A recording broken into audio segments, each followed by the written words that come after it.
while this is still recording and everything.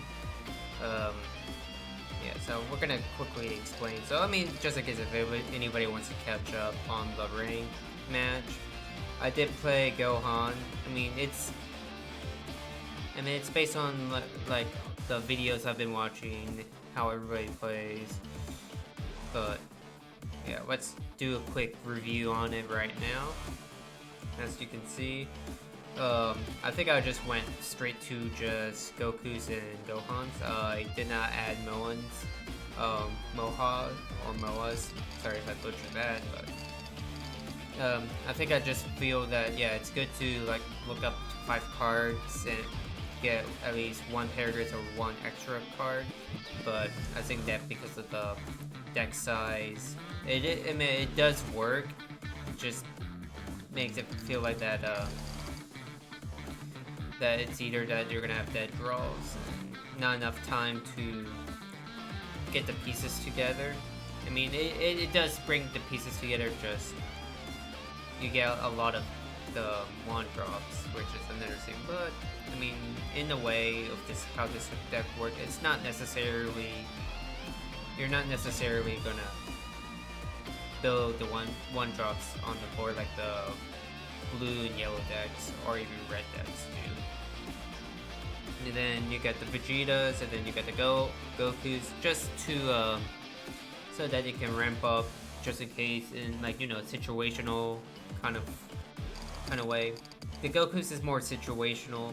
Vegetas is the main player of the deck to at least get the ramps such as Destructive Strength once you use it, or also useful if you're not going to use it. You can pitch it to destroy cards on the field, which is more, I would say it's more useful when you're using it against yellow decks, and especially against Frieza.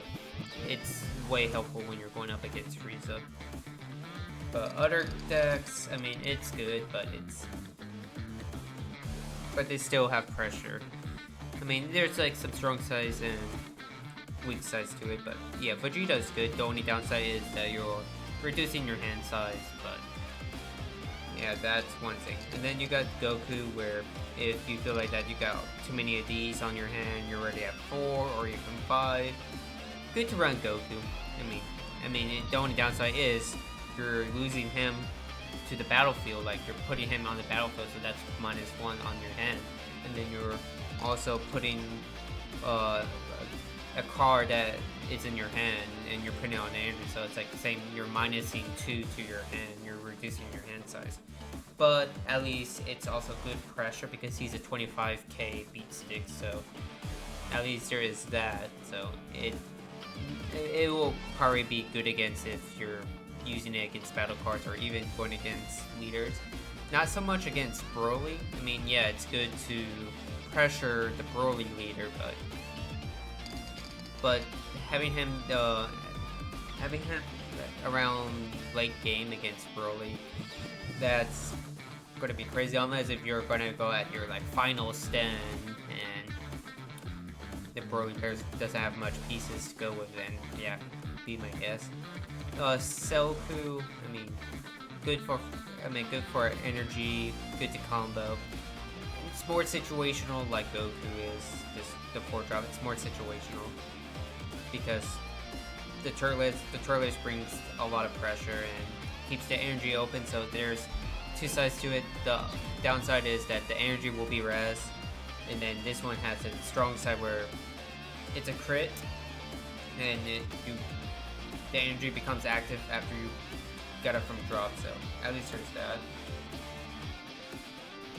The androids, good to push. It's very good to push.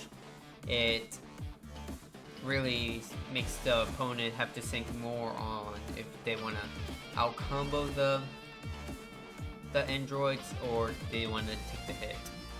But personally, on this side, if you're on the aggressive side, I would just, after learning what I did with the other player, I would just pressure it to 50k, so it's harder for the opponent to out combo. I mean, they're gonna out combo it, they're just gonna have to use a lot of pieces to do it, like super combos, or even the the destructive meteor, so if they use a destructive meteor plus a super combo, then that's reducing their hand size. So the only thing about that is just you're just only doing it to, like, if they're at 5 lives, you're only doing it to either pressure them to put them at 3, or you're just gonna make them lose their hand size. So that's the strategy of that card.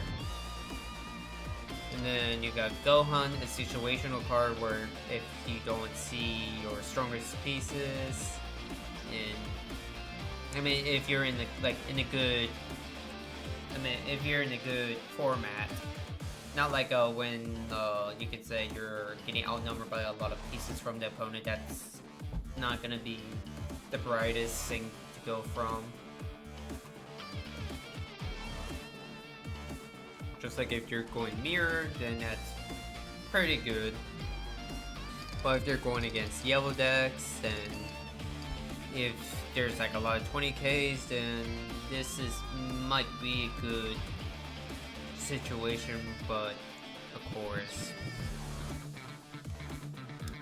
the only time you're gonna be using it is if you hit 2, like if you're at 2 lives or 3 lives, and that's one thing. But I would say it's pretty much useful later in the game, not mid-game, but later in the game when you have your androids or Gohan 7-drop or even the Broly's. That's when it's a good time to use that card. But yeah, so far I hope that everybody enjoyed watching this part. This will be probably one of the last videos for now, until the next season of the digital Fusion World comes. But yeah, there's gonna still be some videos. I mean, just to you know, keep it going.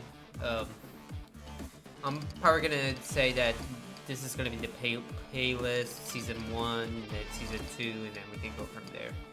But yep.